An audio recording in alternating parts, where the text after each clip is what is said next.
Bonjour à tous. Ce webinaire va être dédié à la thématique du suivi évaluation des projets territoriaux en faveur de la biodiversité.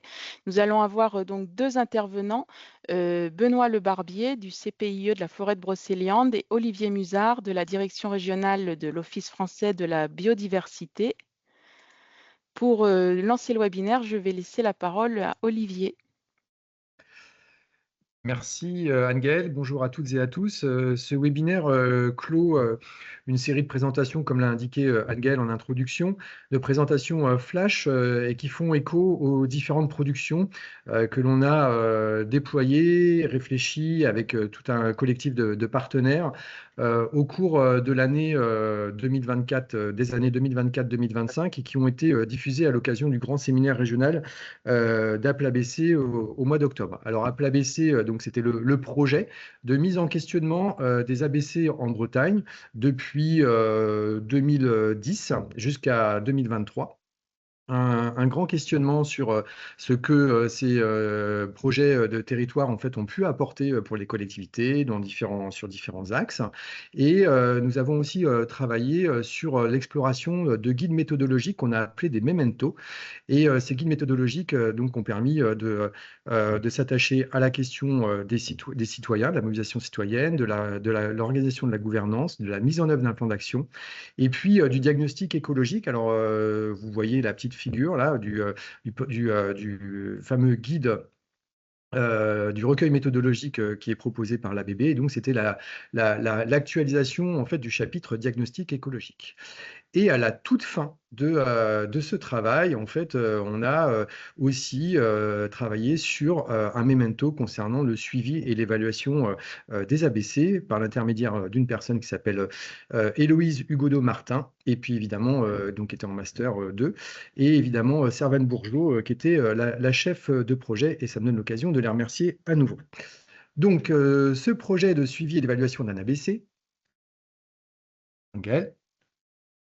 Voilà, donc qui est arrivé donc sur la fin, tout simplement parce que finalement il illustre aussi ce qu'on a pu voir à travers les différents rapports produits par les collectivités lorsque, à la fin de leur projet d'ABC, ils devaient demander à l'OFB le versement de la dernière part de la subvention. Il s'avérait que dans les questions qu'on posait, il y avait une question concernant donc, le suivi, l'évaluation, voilà, est-ce qu'ils étaient contents, etc. Et souvent, en fait, cette section était très peu pourvue, très peu alimentée, très peu renseignée, et ça nous a quand même posé un certain nombre de questions sur la capacité ou la possibilité des collectivités à s'emparer du sujet du suivi et de l'évaluation. Alors, évidemment, nous, là, on va parler suivi et évaluation, mais il y a peut-être une distinction à faire, à proposer, pour voir d'un côté qu'il y a le suivi et de l'autre côté qu'il y a l'évaluation. L'évaluation, c'est quelque chose qui est plutôt ponctuel, qui est lié finalement à des étapes clés, mais à une approche un peu plus macro, quand le suivi peut être, lui, plus considéré comme étant en fait continu dans le temps. Angel. Plus précisément, le suivi, on est vraiment dans le champ de l'opérationnel, dans le champ d'action. On va essayer de définir des paramètres très précis liés au déroulé du projet, c'est-à-dire un calendrier avec un début, avec une fin, donc lié à une action, une sous-action, des jalons, des étapes clés en fait qui seront structurants, qui sont perçus comme étant structurants dans le cadre de la mise en œuvre de ce projet ou de l'action. La progression de la mise en œuvre, fait, pas fait, à 50%, 30%, etc. Les moyens humains affectés, finalement, qui est le coordinateur, qui sont les différents contributeurs en fait, à cette action, donc avec des responsabilités en propre, et puis les moyens financiers potentiellement liés à de l'achat, liés à de la prestation particulière. Donc tous ceux qui travaillent dans la gestion de projet, vous connaissez déjà le principe du diagramme de Gantt, et qui permet justement d'étalonner la mise en œuvre d'actions ou de sous-actions liées à un projet. Donc on est là en fait dans le schéma du suivi. Quant au niveau de l'évaluation, on est sur une approche différente, puisqu'on va essayer de mesurer finalement si on a atteint l'ambition en fait, qu'on s'est fixée, si l'impact qui était recherché en fait, est bien au rendez-vous. Et ça, c'est important parce que finalement, quand on travaille sur le sujet de l'évaluation, avant toute chose, il faut s'accorder sur ce que l'on veut atteindre pour essayer de matérialiser finalement la transformation qui sera attendue en partant d'un point A pour arriver à un point Z.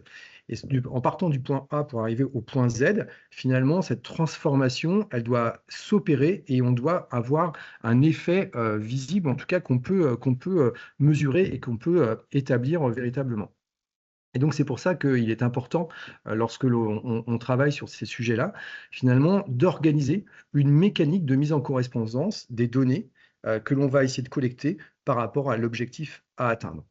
Donc, dans ce memento, dont une partie vous est présentée là maintenant et sur les slides d'après, eh bien, en fait, on va essayer d'apporter un maximum d'informations ou de petits conseils pour développer finalement sa méthode. Angel.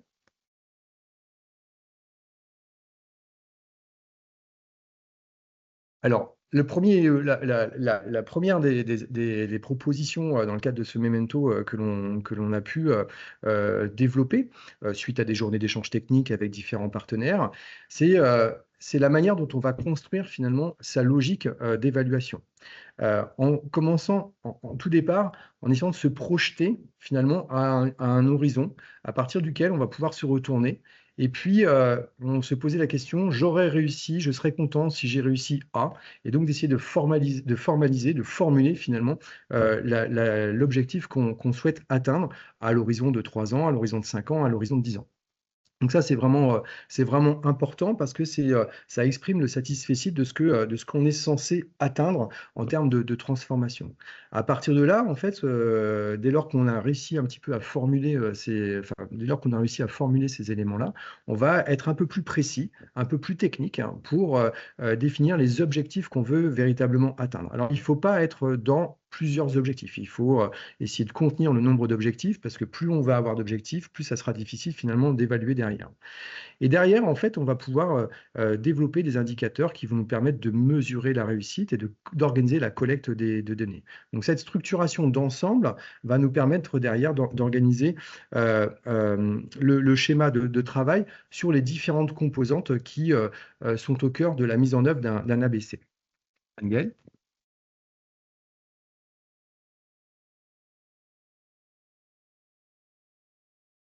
Et donc, dans ce memento, on propose justement des exemples liés au sujet, ou en tout cas au volet diagnostic écologique, mobilisation citoyenne, gouvernance territoriale, où on a appliqué en fait cette structuration d'un objectif qui permet, par exemple, pour le diagnostic écologique, donc d'identifier et de cartographier les enjeux du territoire en appui à l'élaboration du plan d'action, avec des types de critères. On aura réussi ici le diagnostic à aider à orienter, hiérarchiser les enjeux pour identifier des actions d'un côté, et de l'autre, la cartographie des enjeux écologiques est utilisée comme outil d'aide à la décision. Et à partir de ces éléments-là, on va développer toute une série d'indicateurs qui nous permettront de mesurer l'atteinte de ces objectifs par l'intermédiaire des critères qu'on aura renseignés.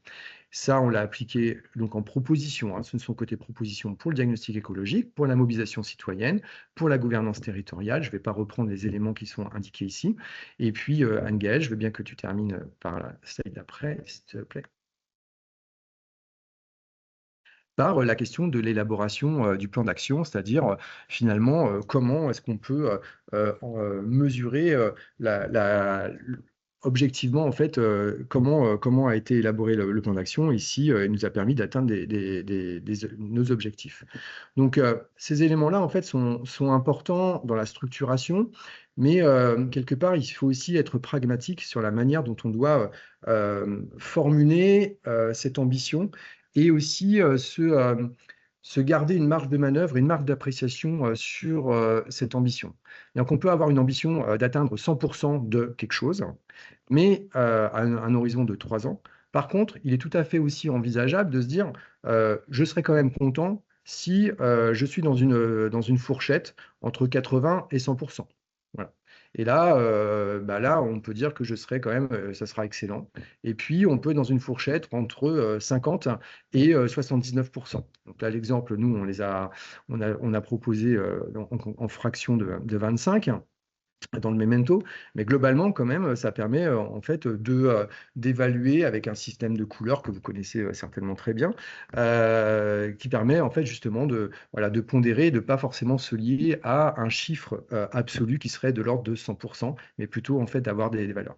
Donc tous ces éléments-là en fait sont précisés dans le memento, et s'il y a un message qui me semble important de faire passer pour vous et par rapport à l'ensemble de la démarche d'évaluation qu'on a eue par rapport à PLABC et par rapport à ce memento, c'est que le recours aux indicateurs, le recours à l'évaluation, en fait, parfois c'est mal vécu, alors que, en fait, collectivement, quand on a travaillé avec les différents partenaires à cette réflexion sur l'évaluation, le suivi évaluation, en fait, ce dont on s'est rendu compte, c'est que c'est pas une démarche de technocrate, absolument pas, même si évidemment il y a un peu de technique, mais c'est surtout aussi, en fait, l'occasion inespéré, rêver, de partager collectivement en fait l'ambition qu'on peut se fixer, c'est-à-dire de partir d'un point A en se disant tous collectivement qu'est-ce qu'on a envie d'atteindre en fait au point Z.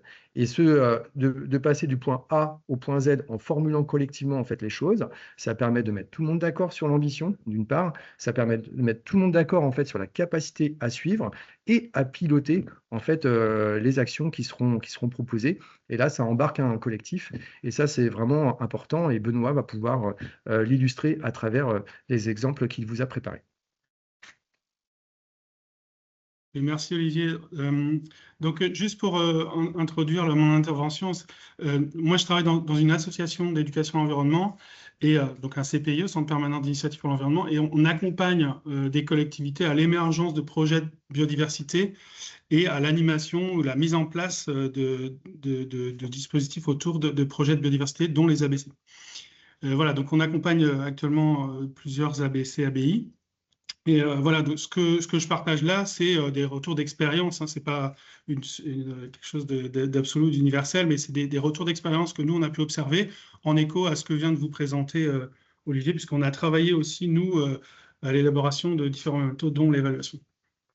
Donc, le premier point sur lequel j'avais envie d'insister, c'est la partie dont vient de parler Olivier, c'est se fixer des objectifs opérationnels. Donc, même avant, donc à la conception même du projet, c'est d'aller le plus précisément possible dans les objectifs. Pas rester sur les objectifs généraux qu'on se fixe, parce que ça, c'est l'intention, c'est ce qu'on a envie de faire pour le territoire, mais après de décrire clairement et spécifiquement les objectifs opérationnels.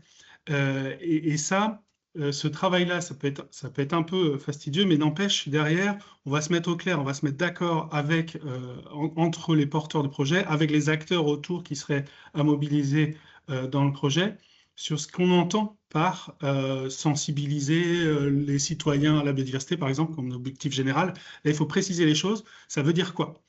Donc là, j'ai illustré les choses, par exemple, sur les connaissances. Donc j'ai mis illustration de Biodiv Bretagne. Hein, c'est une plateforme où on peut se renseigner sur ce qui est déjà acquis comme connaissance. Donc, simplement de se dire qu'on rassemble, enfin, de trouver des objectifs qui nous disent clairement qu'est-ce qu'on veut atteindre. Est-ce qu'on rassemble des données qui existent déjà, les informations qui existent sur la commune, qui on contacte, donc comment on le fait, identifier les manques d'informations, compléter. Bon, ça, c'est des exemples, hein, mais voilà, d'être dans ce niveau de précision et pas juste dire on va faire un diagnostic biodiversité.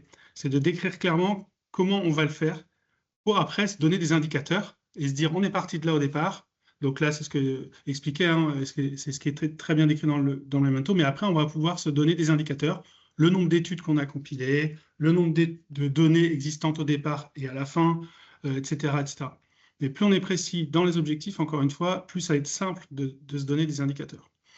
Après, sur un autre grand champ d'action autour des projets de biodiversité, c'est l'appropriation et le partage de cette question de biodiversité. Donc, ça se traduit comment? Qu'est-ce qu'on vise à travers ça? Donc là, j'ai mis l'exemple de réunions publiques ou de mobilisation ou d'interpellation. Hein, c'est une grenouille géante qu'on avait postée à différents ronds-points sur des collectivités. Là. Comment on interpelle? Bon, comment on fait en sorte que ce projet de biodiversité ne soit pas quelque chose entre techniciens ou entre personnes qui sont déjà impliquées dans cette thématique? Donc pareil, après, on peut se donner des indicateurs, hein, le nombre de publications, voilà, d'articles, etc., le nombre de partages sur les réseaux, le taux de participation aux animations. Et puis, je pensais aussi à ça, les sollicitations qu'on peut avoir, ça peut faire partie des indicateurs qu'on se donne. Voilà, comment on nous a interpellés au cours du projet, là, bon, alors, sans a priori, mais on peut déjà se donner cette mise en alerte, là, quoi. Et puis, plan d'action, ce plan d'action, bah, voilà, c'est alors, il y a des parties, voilà, on travaille systématiquement, alors on ne va pas forcément savoir sur les actions comme objectif, on ne va pas se donner des actions précises, puisque l'idée c'est de les construire au cours du projet, à partir du diagnostic et avec la participation citoyenne. Mais par contre, on peut se dire qu'on va travailler sur la partie connaissance, la partie animation, sensibilisation, la partie aménagement du territoire et la partie gestion des espaces. Donc ça, on peut se donner des visées comme ça. Donc ça peut être des objectifs. Et puis, des travaux de reconquête, de préservation, de l'intégration des enjeux au sein des documents aussi, c'est-à-dire comment on intègre, comment ces enjeux qu'on a pu cibler dans notre projet de biodiversité, là, révéler dans notre projet de biodiversité, s'intègrent à des documents de planification derrière. Voilà, et puis après, donc, des indicateurs qu'on peut se donner, c'est le taux d'action qu'on a pu mettre en place ou initier.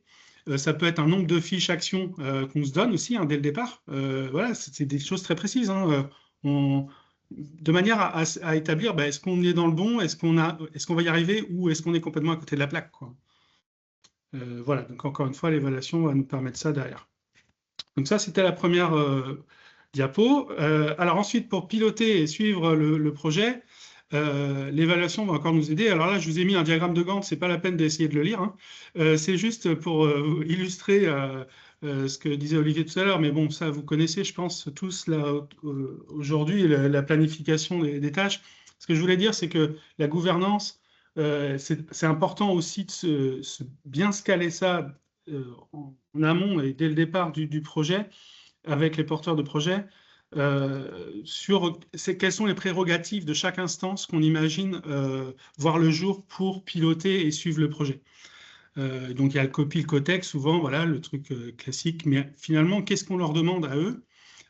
Quelles parties du projet elles vont coordonner et comment, après, on les dote d'informations suffisantes au fur et à mesure du projet pour qu'ils puissent prendre les bonnes décisions. Et c'est ça qu'il faut bien clarifier dès le départ, comment sont composées les instances et quelles sont leurs prérogatives. Donc, la coordination, il y a la coordination stratégique du projet, hein, voilà, la coordination méthodologique scientifique du projet, comment concrètement ça prend corps, hein, voilà, dans les différents axes de travail que je viens de vous donner. Et puis après, il y a la coordination aussi de l'animation et de la mobilisation citoyenne autour d'un projet de biodiversité. Voilà, il y a ces trois grands champs, et puis après, c'est à articuler, mais encore une fois, il faut dès le départ se dire qu'est-ce qu'on va leur demander d'évaluer et quels sont les outils nécessaires pour qu'ils puissent prendre les bonnes décisions au bon moment. Et donc après, encore une fois, on revient aux indicateurs et aux outils de suivi, quoi. Et puis, donc là, j'ai illustré aussi à quoi peut servir finalement l'évaluation au cours d'un projet. Donc, ça peut servir à réajuster ou réorienter un petit peu là où on en est en cours de projet. Alors, c'est pas que, comme je viens de vous dire, les outils de suivi et d'évaluation qu'on aura pu imaginer, mais c'est aussi de provoquer au sein des instances ou des animations. Là, en l'occurrence, l'illustration, c'est un atelier avec les agents des espaces verts des communes composant la communauté de communes. Et à la fin de cet atelier-là, en fait, on a permis aux agents de s'exprimer sur ce qu'ils attendaient, où on en est, est-ce que ça répond vraiment à leurs attentes. Et ces occasions-là, elles sont assez riches aussi pour réévaluer est-ce que la direction qu'on a prise est la bonne, est-ce que ça répond vraiment, est-ce qu'on permet aux agents et aux acteurs de la biodiversité de s'approprier ces questions-là. Donc voilà, c'est pour dire que ça peut prendre plusieurs formes, différentes formes, et surtout pas hésiter à les déployer à l'intérieur même des actions qu'on peut déployer au sein d'un projet de biodiversité.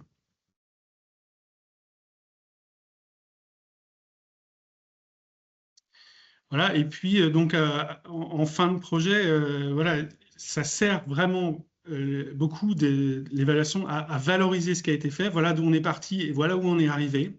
Voilà ce qui reste à faire. Parce qu'on n'a pas réussi le temps du projet, on s'était donné ça comme j'ai dit, puis finalement on n'a pas pu le faire. C'est pas grave, hein, c'est juste de se dire, d'être clair là-dessus et de pouvoir le partager à tous les acteurs, à tous ceux qui ont participé. Donc là, on voit des réunions de participation citoyenne hein, où on a imaginé un plan d'action pour la suite. Qu'est-ce qu'on fait maintenant? Maintenant qu'on a de la connaissance, maintenant qu'on a des données, qu'est-ce qu'on fait à partir de ça? Et puis, ça peut donner envie, c'est ce que j'ai mis là en exemple, en prenant l'exemple de Concoré, la commune de Concoré, la photo tout à droite, là, ben, une participation citoyenne, ça donne envie d'agir, parce que concrètement, ça a donné quoi?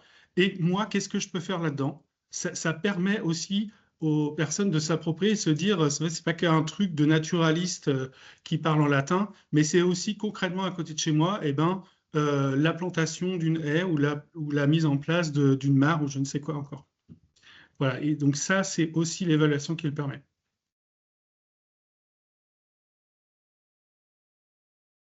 Très bien, ben, merci beaucoup Olivier et Benoît. Ce que je vous propose maintenant, c'est de consacrer quelques minutes aux questions des participants. Je vois qu'il n'y a pas de questions dans la conversation. Si vous voulez, n'hésitez pas à lever la main pour pouvoir prendre la parole. Dans ces cas-là, je vais juste compléter aussi le titre de la dernière diapositive de Benoît, c'était valoriser, parce que je voulais faire un jeu de mots, bref. Tout ça, valoriser par l'image, c'est hyper important aussi. Je me rappelle, je crois qu'il y a Sophie qui est là, je crois que Sophie Dubois était là ou elle est là, je ne sais pas trop. Oui, Sur le oui, je festival suis là, Olivier. Voilà. Super. Sur le festival Nature Armor, il y a 2 ans, tu m'avais montré un suivi par la photo, un suivi photographique. Donc la mise en image, la valorisation par Oui. l'image, en fait, est extrêmement aussi intéressante pour matérialiser finalement les changements qui s'opèrent ou la manière dont les uns et les autres en fait aussi peuvent participer à des chantiers, des travaux. Donc il y a des choses assez simples aussi à mettre en place et qui permettent de matérialiser et de rendre compte finalement dans la réalité en fait de ce qui s'est mis. Ceux qui veulent utiliser le terme concret en fait peuvent y trouver un intérêt, et ceux qui trouvent que c'est aussi une expression même de la dynamique d'un projet, ben là aussi c'est des choses toutes simples qu'on est capable de faire, qu'on peut avoir comme méthode de suivi par ailleurs, quoi. Oui, je valide, Olivier, que l'image, il n'y a rien de plus parlant pour les élus, mais aussi pour les agents. Et d'avoir un avant, pendant, après, ça remplace tous les discours, en fait. Merci Sophie et Olivier. Est-ce que les participants ont questions? Pas forcément, il me semble. Bon, n'hésitez pas encore à lever la main si vous en vient à l'esprit. Je voulais juste préciser que suite à ce webinaire, on vous enverra un mail avec des liens vers les différentes ressources qui ont été citées. Et puis, on vous enverra aussi le lien, si toutefois vous voulez revisionner le webinaire pour réécouter les interventions. Alors, s'il n'y a toujours pas de questions, eh ben, je vous propose qu'on se quitte pour aujourd'hui. Donc, c'était le dernier webinaire de toute une série que vous pouvez retrouver aussi, si vous voulez, bien sûr, en replay pour les autres thématiques. Tout est clair, plus qu'à se plonger dans les documentations, ben voilà. Et aussi donc éventuellement à regarder les autres webinaires qui ont été donnés cette année. Je vous enverrai aussi dans le mail le lien pour accéder à ces différents enregistrements. Eh bien, merci à tous pour votre participation et je vous souhaite une très bonne fin de journée. Merci, Merci au beaucoup. revoir. Merci, au revoir.